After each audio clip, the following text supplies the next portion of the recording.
mean, if you want me to start way back, Yeah. so I grew up in the suburbs of Cleveland, right, in the Midwest, like just a typical 1980s, 1990s Midwestern upbringing.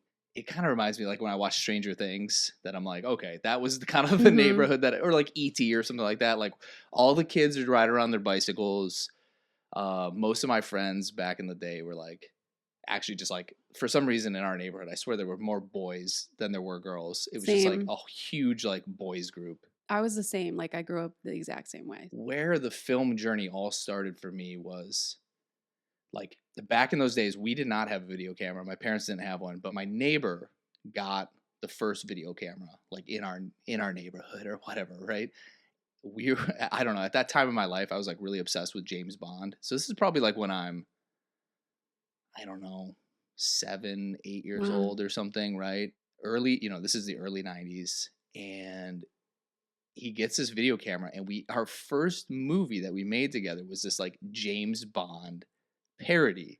And we would take turns being James Bond. So we would do like tricks where one person would like leave the scene, and then the next person, like then the other person would dress up in a suit and then like come out, and they would be the next awesome. James Bond. And we spent like the entire summer like practicing stunts and jumping in the water and swinging off trees. And this was like going to be this home movie that we stitched together.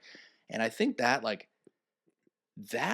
triggered something in my brain for like making movies. Was like, because we would sit there, we'd make something, and then we go play it back. And Mm-hmm. we thought it was the funniest thing in the world. And so I think this is like where the true passion started. Then I begged my parents for a video camera. And it was my first like 8mm, the 8mm tapes, because camcorder. Mm-hmm. And I just started making little Lego movies and like G.I. Joes, action figures, try to do this like stop motion. Stop motion, stop animation thing. Because I wasn't sure if anybody wanted to be in these movies. But then we, of course, branched out to friends.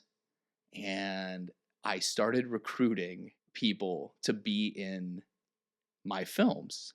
Wow. And so and at that era in my life, it was just obsessed with Star Wars, obsessed with Austin Powers had come out, like as a little boy, spoof movies. That was the era of like Hot Shots and Naked Gun and Scary Movie, and like any of those like parody movies were the funniest things in the world. And so we started like recreating our own parody spoof movies, right? And we started with this Star Wars spoof called Starduds. And it's just, and you can remember this is an all boy cast. I think we were just too shy to talk to girls at the time. And so our female lead was actually my size Barbie. One of those like 3 foot tall ones.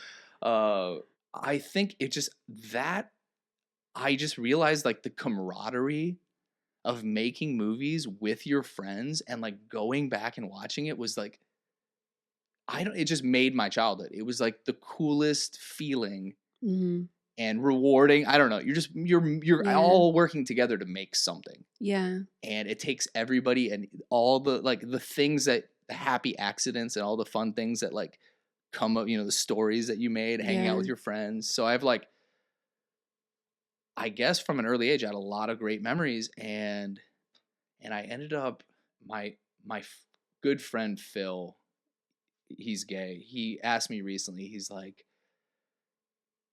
do straight guys really think about the Roman Empire like on a daily basis? I was kind of wondering about that. And I said, you're not going to believe this. I don't think about it every day anymore. But I think it's because I got it out of my system when I was young.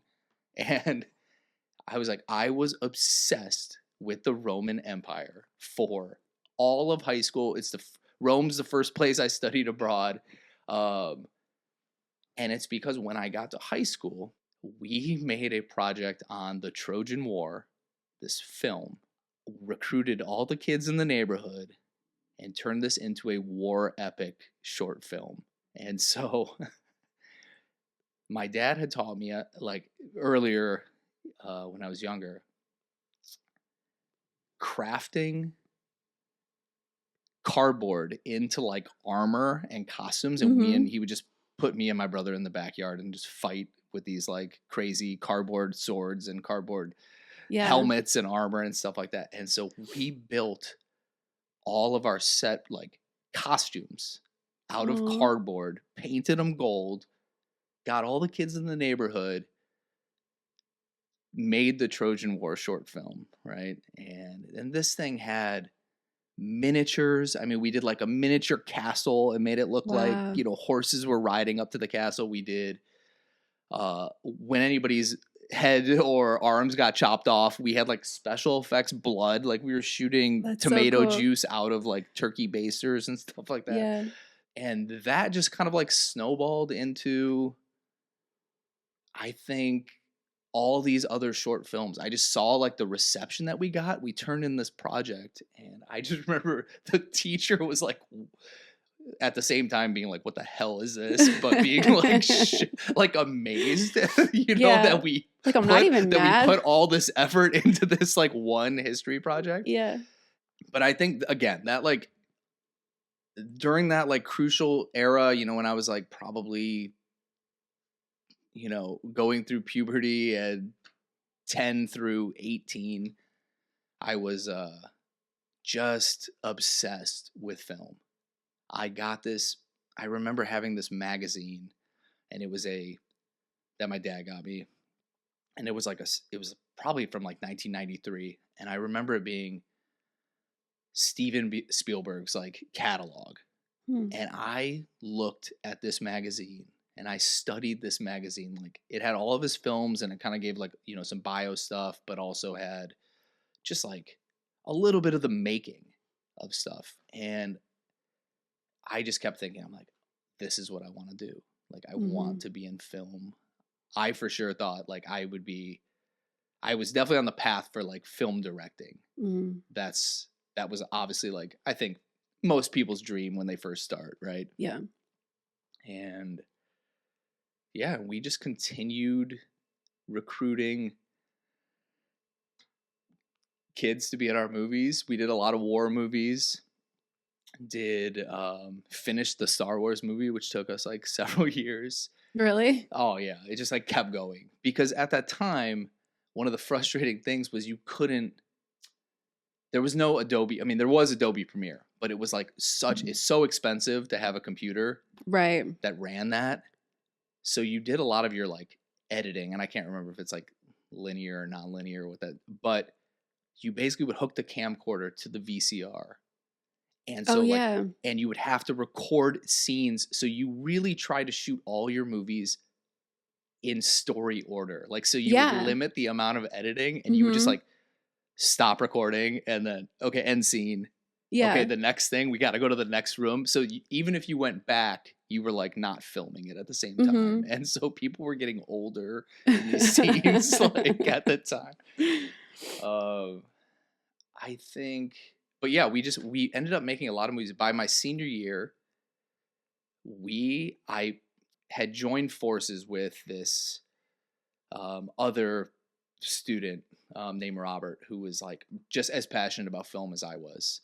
And he decided to make an original feature film. And it was took place in the 1970s, and it was about plumbers. It was a comedy about plumbers in the 1970s. That's not what I thought you were going to say. It was but it was an action movie, and it had totally ridiculous, absolutely ridiculous. But I mean, it ended up being like I don't know, maybe like a 75-minute movie. I mean, it was just really elaborate, really elaborate. Where did you film most of this? Was it one of your houses or all over the place? All over the neighborhood. I mean, yes, my basement at the time, it was an unfinished basement. And because my parents were doing a renovation, and so that ended up being like our stage space. Yeah. And probably where we turned that into almost every movie set. There would be like a rotating something we were doing. Then all our costumes came from the Goodwill. funny time though. Yeah. Do they still exist? Like, are those films still at your parents' house or somewhere? Oh yeah, yes, they are embarrassing, but yes, they all exist somewhere They're probably not as embarrassing as you think. VHS and 8mm. Yeah. And you could remember at that time, like every time you copied it, it got like exponentially worse in quality. So every time you made someone a copy, it was like, wait, I can't even tell who this is anymore. And it had like the lines. I did dabble in theater that freshman year of high school. I thought that like it was a logical, you get to high school and you're like trying to figure out what groups you want to be in. And I played a lot of sports, but I was like, you know what? I want to do something more creative. I might have realized my path a little earlier if it wasn't for the first play being the play Our Town, which is like, it's the play that is known for not having scenery. It literally is just actors pretending to be in different settings. And so as someone who's kind of interested in that art world, probably the worst play that you could first get initiated to, because there's no set design at all. Right. And so I had to imagine something, this like grand production, and imagine all these like, because I had done some, I as a kid was put into like church plays and stuff like that. Yeah, same. And my dad used to make the scenery for the church plays. And so I kind of like was like, oh, this is cool. This is like, I mean, this is on a really cheap scale, but it's homemade, still creative. But it's still creative. And there was something, and I thought like that's maybe what I was kind of like getting into. And then of course it was like, it was not. It was not. It could be, yes, and it is. It just happens to be that one play probably wasn't like the one to teach me about art department. Yeah, for sure. And so I think on what my role was on that play, I was like the sound guy, basically. And I don't know. It just it didn't captivate me like film did. And I think I realized that just the medium of film, it's more interesting to me. I like and there's such different phases. Pre-production is like, hey, let's get all of our, like, that's when art department shines. And like, hey, let's get all the ideas. Like, what is this going to be? What's this world going to be? Finesse the script, all that stuff. Production is like, the fun but chaos of dealing with actors and like, and actually watching it finally, like everything that you dreamt of, like, but then dealing with problems and problem solving and dealing with it's just, and now it's also moving along while you're still prepping other scenes. So now you're kind of like, pre-production is kind of like almost a nice primer to then when you're filming, because you're still prepping stuff when you're filming and filming at the same time. You're prepping the second half of the movie as but it's like a whole different, but then when you get to post too, post is still fun. You finally get to review and start to like carve, actually shape the product that you made. Because you have in abundance, you have so much footage, you have so much like stuff that you're like, okay, now you're finally like breathing life into it and seeing it come to like, oh, this looks good with music, or like, or this. And so and then when you were creative, like there was no limits when you're just making your own home stuff that you weren't you weren't focused on distribution or making money. You were purely creative, doing it for yourself with what you had. I thought that was so fun because, and so of course, like our soundtracks were like riddled with, copyrighted material. It's like I wasn't writing music, of course, right? And so you just were like dreaming about if this were a big feature, and I think as people,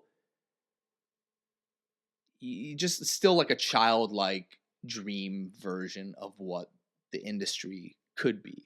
But that's what was good. You wanted to be able to just be like, we know we don't have real costumes. We know we're like just running around in cardboard, but this is like our Saving Private Ryan, or this is our, grand movie. And I think that's like, that's really what built the foundation of why. So it was the collaboration with friends, being able to like, use your imagination like heavily. And then finally coming together. And when you did have like a premiere or like a showing, you know, I want to say like a premiere is way too fancy for what these were, like when you had a backyard screening or something with your like friends and your friend, and then everybody's remembering something you did 6 months before or whatever, a long time ago, and you're watching it. I don't know. There was something very rewarding about making a product. And even though you knew at the end of the day, it's like, it's not winning awards. It's not good. It's, you made so many memories. Yeah. And like every shot, like I could watch something and it just triggered. You're like, oh my God, you remember that scene when we did that? Like, oh, that's when he like fell out of the attic and like, you know, or whatever. Remembering like how hard you had to try to make that one thing work, or how many takes you had to do. Exactly. Or like this kid had to go home halfway through filming. I'm going to recast him like in this. Yeah. Exactly. If you had to ask me at that era, like dream job and what the only thing I could actually see myself doing that I could be happy at was film. 100%. There's like absolutely no doubt in my mind. I mean, that was always my interest. So I thought, so art was always like in my head. I didn't really know. I didn't have I didn't have passion for like business or. Right. When I ended up graduating, you know, we're looking at colleges and stuff like that. My parents didn't want me to go to film school. I don't think they were confident that was actually like a viable career for making money, or so that was definitely heartbreaking for me because I thought film school for sure was where I was going to go. So I secretly applied to NYU, which I got rejected. So I ended up, so that didn't happen. So film school wasn't in the cards for me. I picked a school that did not have a film school. So so I couldn't even go to film school there if I wanted to. And so I started in as undecided as a business major. And I was just like, okay, I'm going to get to college. I'm going to just kind of figure out what I want to do. Yeah. And I joined a film club when I was there.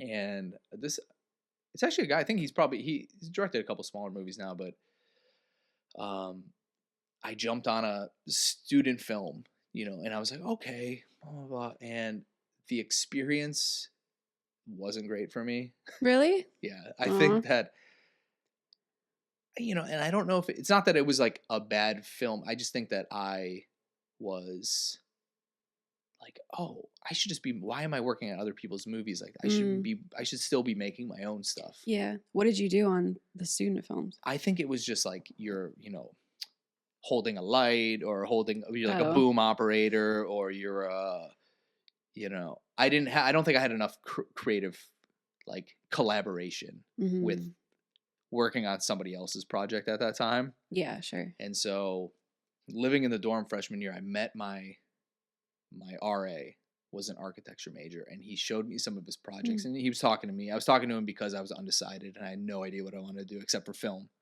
and I couldn't do that. So he showed me some of his projects and I'm like, man, this is pretty cool. This is like, you know, he was designing like, I don't know, it was like a prison or something, which is totally rare or weird, but I was like fascinated by this. This could be a fun, like creative career. Like I'm good at math and I'm good at drawing. Like maybe there's like kind of a crossover. And so I switched into architecture, sidelined the film stuff till I came back on summers, and I had my friends who kind of already knew this was my passion and working with them, and YouTube had just popped up. This is still kind of in the scope of the era of like when parody comedy was big. You got to remember that kind of like transcended. Yeah. That was all the entire 90s and then into the early 2000s. It was, yeah. And YouTube was this new thing. There was no monetization.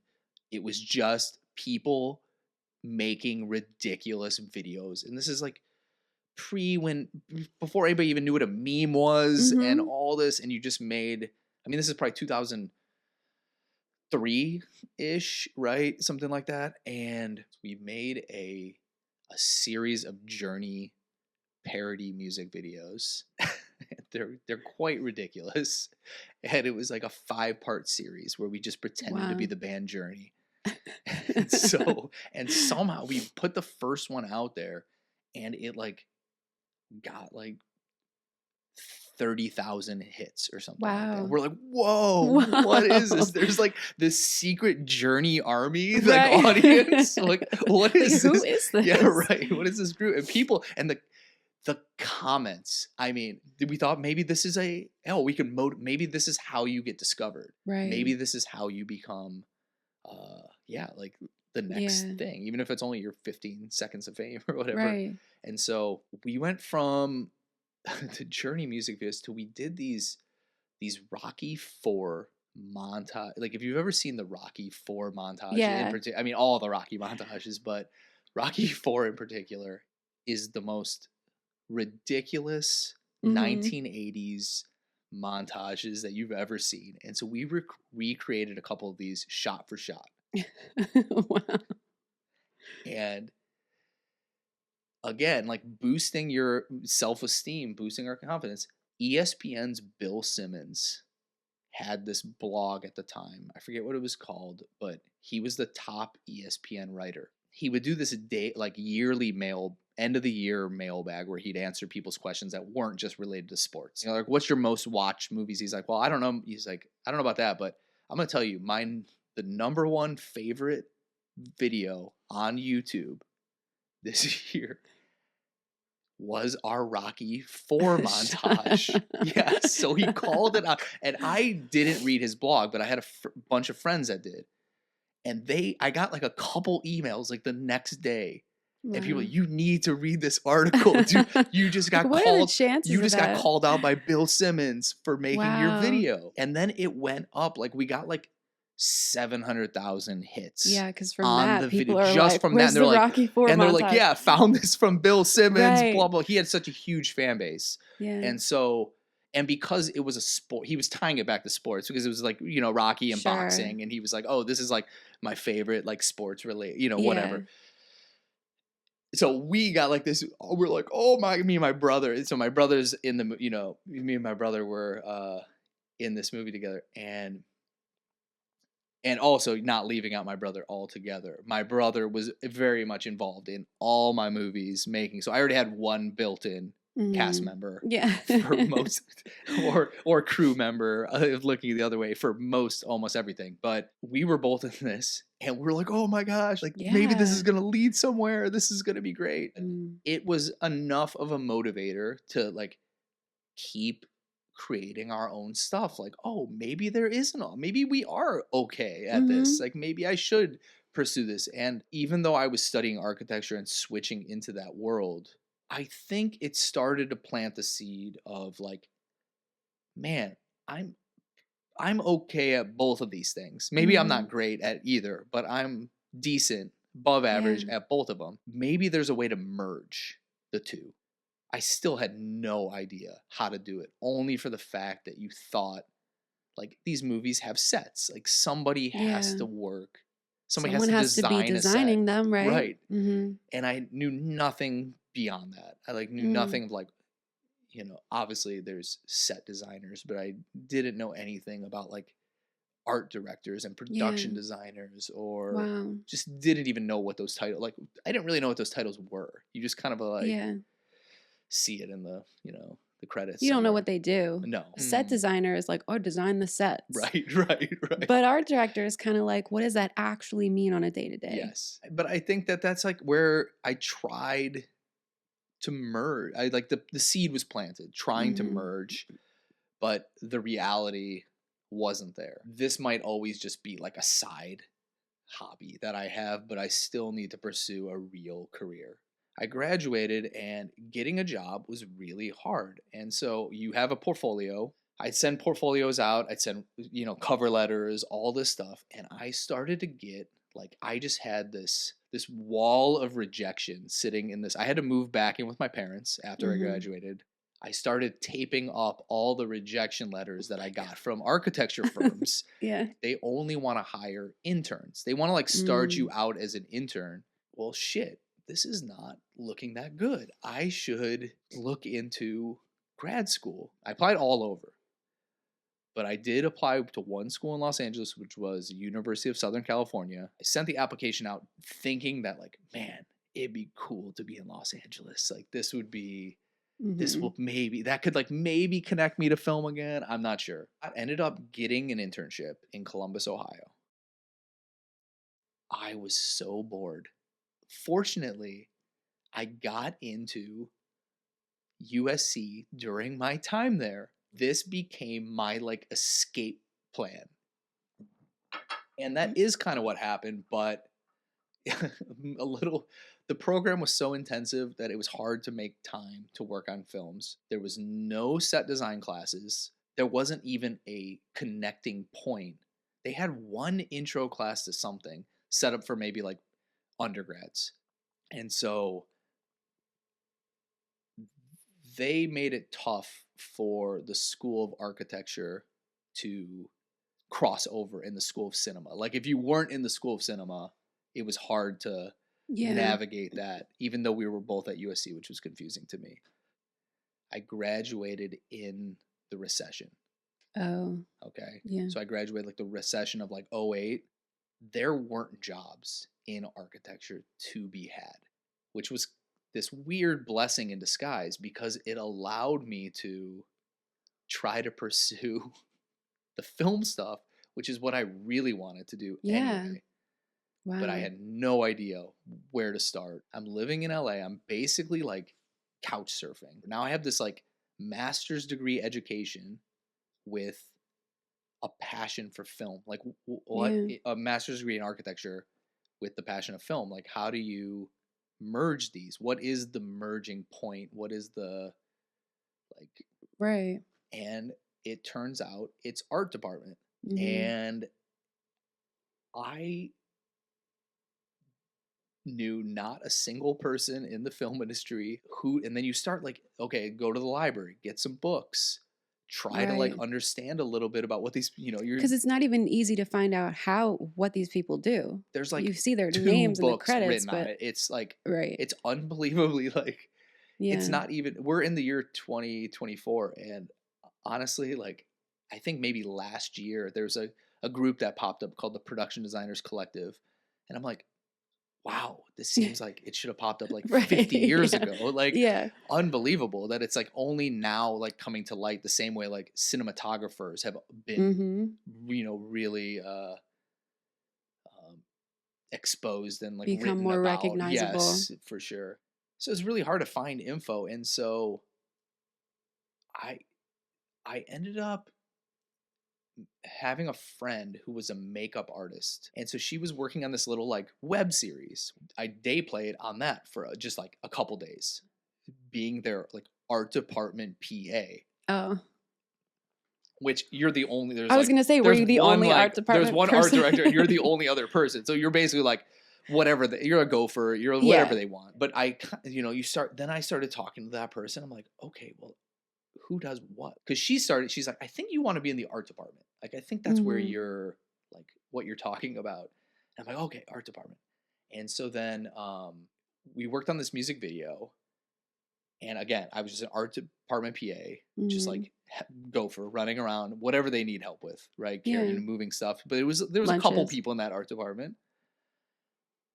At this time in my life, I started to pick up extra. You wanted like freelance money. You were worried that like if I apply to like a longer job, I won't be able to say yes. Yeah, exactly. To these gig things like on a whim. I'm just gonna have to quit or I'm gonna convince myself not to do it. Blah blah blah. Yeah, because 9 to 5s don't exactly. You can't just be like, I'm gonna go work my film job. Exactly. I'll be back. Yeah, they're not really. So it's either that or you become like a bartender. I got fired for doing that when I lived in LA. I was like, oh, I'm getting like my first big break it was like background work or something. And they were like, yeah, you can't do that. Like if you're just one of those people, right? Bye. We don't need you. Yeah. And that's what I was. So like you said, I picked up background work And so I was an extra in a couple TV shows, and one of them was the show Greek, where I ended up meeting. So I'm an extra walking around, right? You're like, you know, they're like, oh, you go to costumes, like put your book bag on. We're filming at UCLA, and you're walking around the campus, and you're just a student in the background. I found the like art department trailer, and I saw some guy coming out, and I asked him, "You work in the art department? Like, that's like, I want to do that." I'm like, I know I'm just an extra on this, but like, I would love to be like, do what you do. Like, is there any way like I could get your contact or whatnot? And he's like, well, the person you want to contact here, I got a friend you could contact. Gave me a contact. And that got me an art department PA job on this like low budget horror movie. Okay. And this, okay, I don't want to name the movie or who it was, because for a second, I thought my career was over. So I was basically like a glorified, now I kind of know the positions more, but basically I'm like a glorified somewhere in the set deck department. Most low budget movies, it's like, it's kind of a more set deck driven art department. So I'm sort of a dresser in some way. And this is a non-union production. And I'm, or kind of a combo of a lead man in some way. Like we're driving around the U-Haul truck to like unload furniture at this house or whatnot. And maybe I'm 3 days in, and this is the reason I also know I can't be a set dresser. I did not pack the truck. We were shooting at the director's house and had to move out his patio furniture to a storage unit. And he had this marble table, which we did not pack, right? Me and this other art department, and we broke it in half.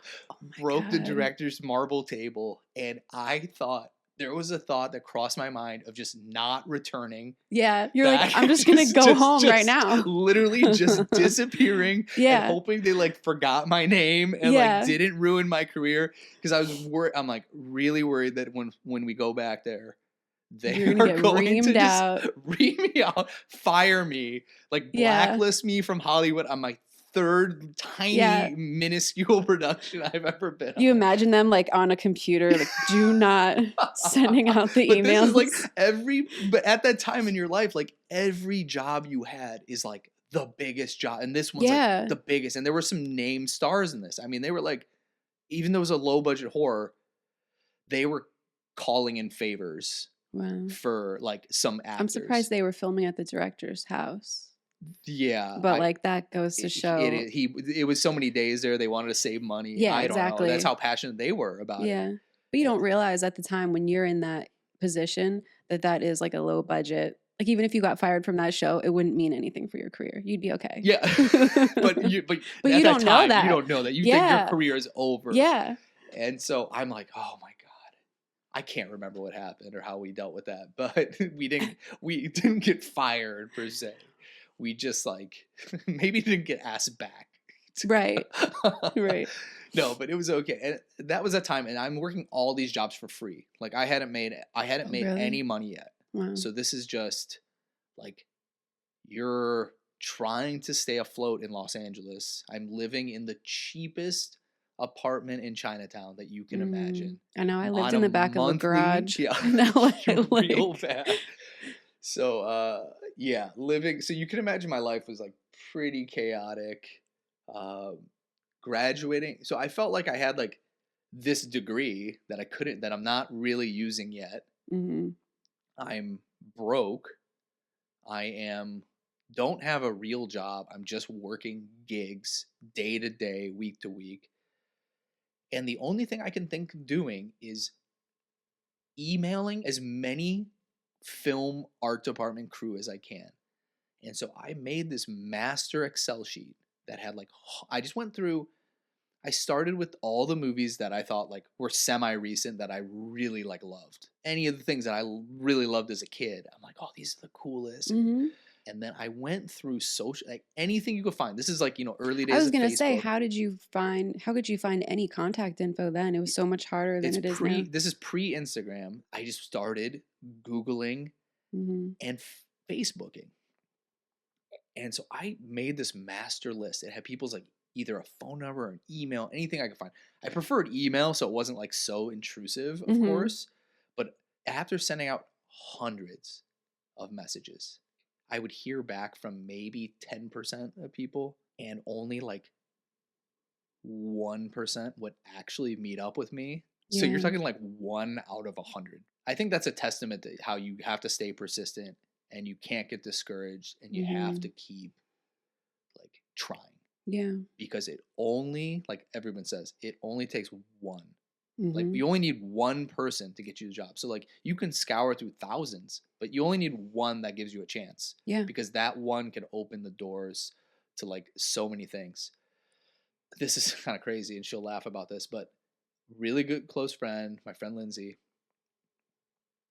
before we were friends, I stalked her on Facebook because I got through the list of like less about movies that I actually wanted to work on, more movies that had just been made. I was like, oh man, some of these guys have retired probably already. I can't even like what am I going to work with? Like, it's just because it was a cool movie in the 80s. They might not even be working anymore. There was a movie that come out like that year or something. It had like made, I think it was the movie Date Night with Steve Carell and Tina Fey. And somebody gave me the advice at some point. They said, you can reach out to production designers to get, this is for art department in particular, but you can reach out to production designers and art directors, but the job that you really want is to be an art department PA, because that's the non-union stepping stone. That's the only one they can hire, a non-union person. Right. And then they said that the person that really hires the art department PA a lot of times is the coordinator. And so I started to hyper focus on coordinators, because that was like, okay, that you kind of put together the pieces of the puzzle of like, who do I even talk to get the job I want? Like, did you even know that you like about the unions and that? I was learning on it was so confusing for years. I mean, the union still is confusing, but it was confusing for years on how to even like do that or become it or and they've put into place a lot of policies even since then that make it easier for people. They have like initiative. They have like a production design, like PA, like initiative program in my union now, which didn't exist. So they like start to get people who are interested. They compile a list now of like, hey, these are the people that are passionate about these. Maybe you should find PAs off this list.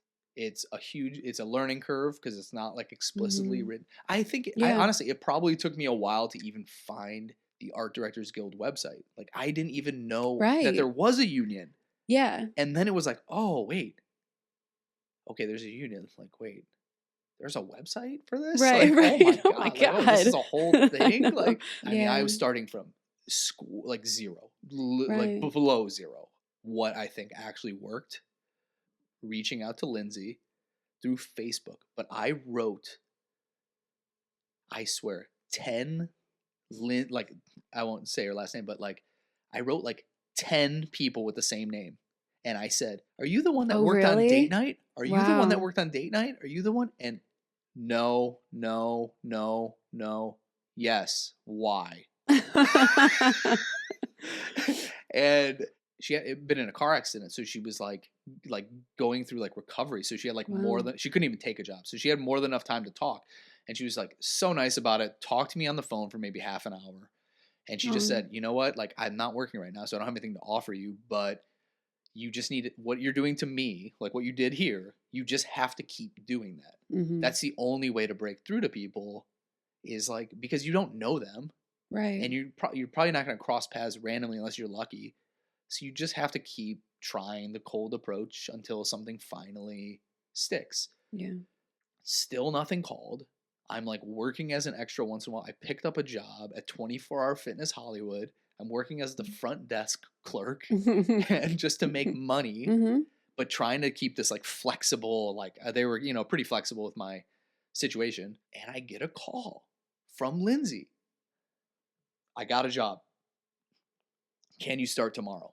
I ended up taking the job, and it was like 1 year of employment as a art department PA. So I kind of was spoiled off the bat because most of the time it's not 12 months. Yeah, that's long. That's very long.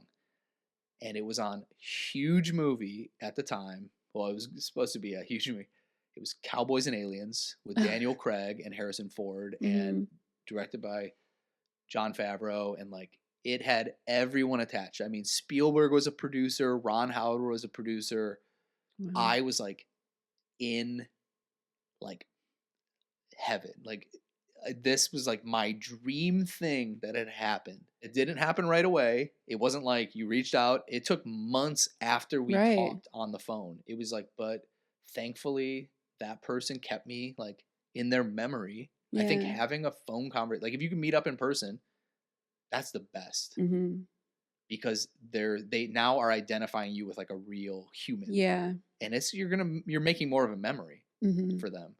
A piece of advice I was given when I was like at a career fair. I just remember this stood out to me. I was at a career fair, and you go sit through these like briefings about how to get a job in architecture or whatever. And the guy said, people like to talk about themselves. And if you reach out to somebody and ask them, hey, I'll buy you a drink or a coffee or a lunch.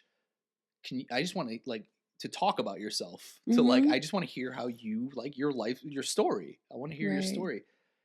And he said, if someone doesn't respond to that or doesn't welcome that, that's not the type of person you want to work for anyway. Yeah. So getting any response, even if it was like, hey, I'm too busy right now to talk. I'm on this busy project. I'm out of the country, whatever. Just getting a response back was like monumental. It was such like oh my God, that big production designer responded to my like, I'm nobody, and they responded to me. I'm like, oh, it felt like it was like a win.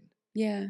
But yeah, that first job, Cowboys and Aliens, was like my like real crash course into actual big studio art departments.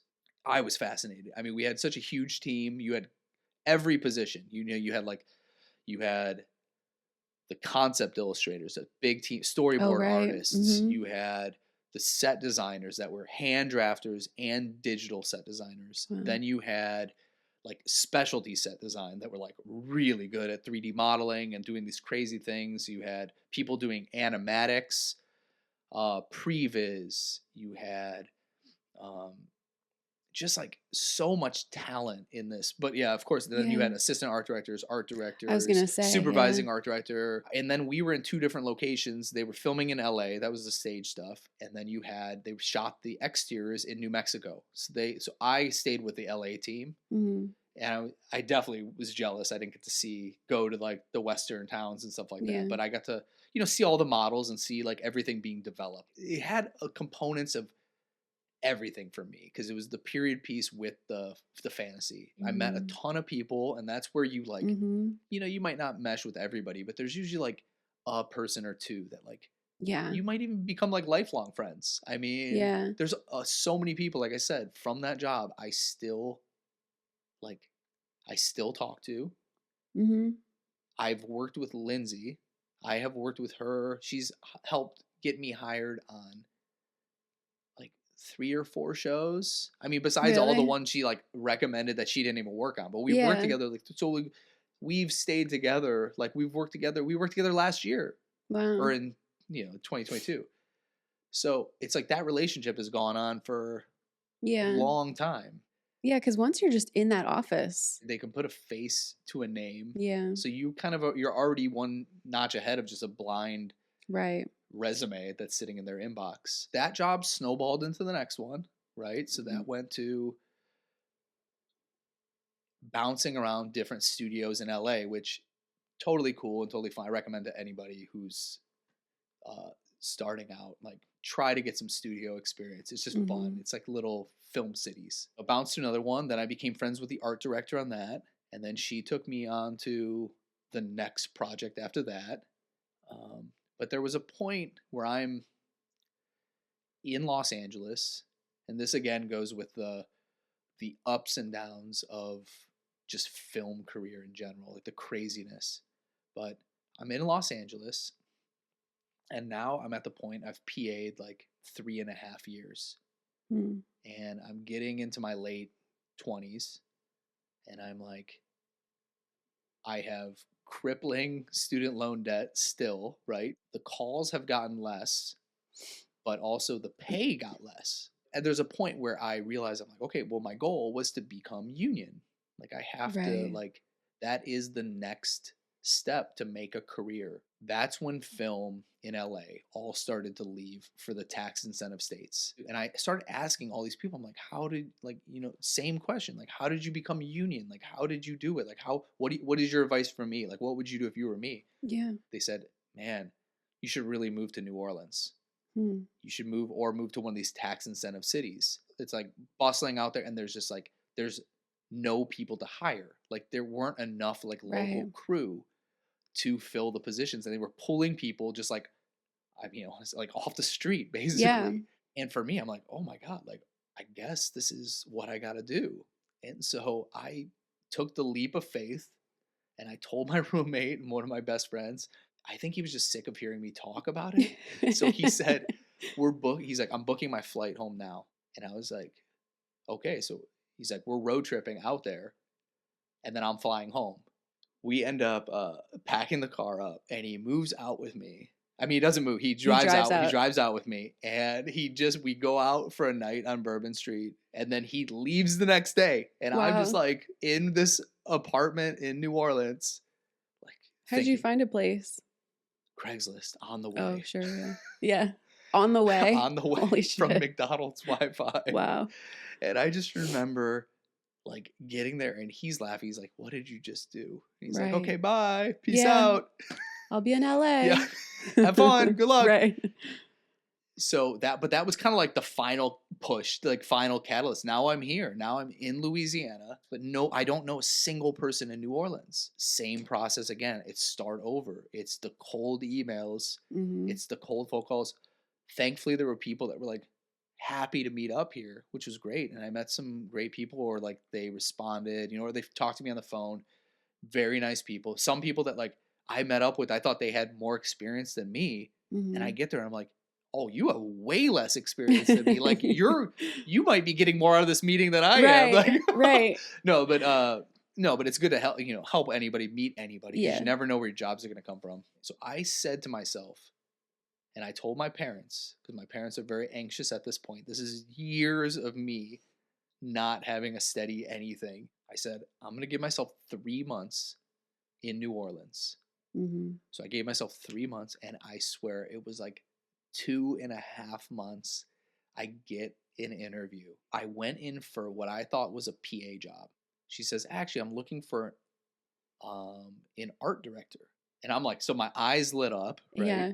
And I'm like, okay, well, yeah, tell me, like, I'd love to. Like, absolutely, I'm in. And she's like, it's a non-union show, but we're going to flip union. And that is, you know, of course, one of the ways you can get in, as long as you get your days still. And it was going to be, I was going to get the 30 days, like perfectly. Like, wow. I probably got like 32 days. And the movie was this low budget movie that never came out. Like, we worked the whole movie. I got in the union on this movie that never got released. When I walked out of that interview, I was like fist pumping. Like, I almost had like, I didn't want to jinx it, but because I hadn't actually started or got my days, but I was so happy. It was like the payoff of like, I have finally might have gotten my opportunity to get union after trying for like, this is like essentially, you're talking like just shy of like a 4-year period, right? Of like trying to turn this into a career. And then of course having to make a cross-country move, which I didn't necessarily like see myself doing. That's how much I wanted to be in film. Yeah. And I didn't think I was going to stay in Louisiana. I thought it was just like, I'm going to get union and I'm probably going to go back to LA. And somehow 12 years later, I'm still here. But yeah, it's weirdly, like, I guess my story is like, it took me moving out of Los Angeles to get in the LA Union on a movie that Right. never even came out. Yeah. So a Right. bit bizarre. One key thread is persistence. 100%. Yeah. Don't do this if you're not like that passionate about it. Like, or if you didn't find the passion, because it will destroy you. I think if you just like, if there's anything like that would be, if somebody came to me like as a PA, they're like, somebody interested. I get these emails once in a while and I always try to respond to them. You have to be like really into making movies and you couldn't see yourself doing something else. They always say like, oh, it's who you know. And I really hate that. But the fact is, because I really hate that because I never knew anybody. Right. You're like, when I started out. So it was the most frustrating comment to hear from people like, well, it's all who you know, blah, blah, blah. But to me, it's just the fact that because we're on a gig-based thing and we're on short timelines, people decide that they want to working with people they like is important. So many wild card factors have to align to make a great movie that you don't see, because I'm telling you from behind the scenes, it's not anything that's on camera. It's something that like the production itself. But people want to work with their friends. Like if you're trying to cold email people or you're trying to reach out, the secret isn't trying to get the job. We all know that's what you're trying to get. The secret is, how do you make that person your friend? Mm-hmm. Would you change your approach if I told you your goal is to get a job or your goal is to make that person your friend? I think you're going to approach it a little different. After I became an assistant art director, I worked so many shows that I finally was like ready to start art directing. And that's when Louisiana's tax incentive crashed after maybe 4 years here. So this is just like, again, the cycle of the film industry, the ups and downs.